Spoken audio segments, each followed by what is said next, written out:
ce moment-là, il y avait effectivement un besoin de main-d'œuvre dans la société.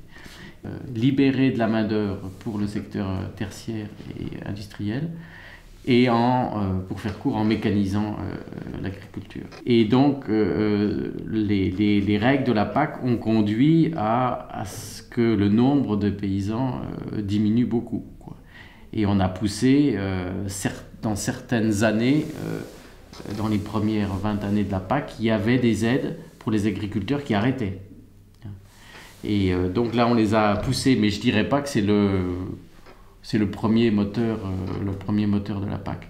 Mais dans la réforme de la PAC qui est en discussion, qui est en finalisation là maintenant, il y a quand même pour les tout petits paysans, d'un côté, dans ce qu'on appelle le premier pilier, les paiements directs, il y a une aide qui n'est pas encore finalisée, elle a fait l'objet de discussion, une aide pour les tout petits paysans, qui concerne d'ailleurs pas mal les petits paysans roumains, qu'ils peuvent choisir de prendre ou pas.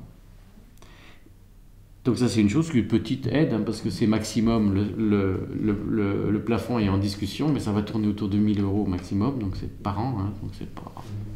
Par contre, quand vous allez dans le deuxième pilier, là aussi c'est une possibilité.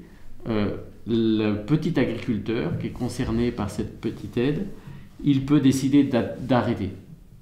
Et s'il décide d'arrêter, alors il a une prime plus importante, qui est payée dans le cadre du deuxième pilier du développement rural.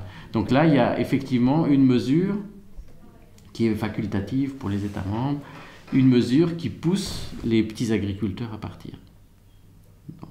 Alors, nous, on n'est pas du tout d'accord avec ça. Donc, on veut les maintenir, quelle que soit leur taille, et enfin, surtout les petits et moyens paysans.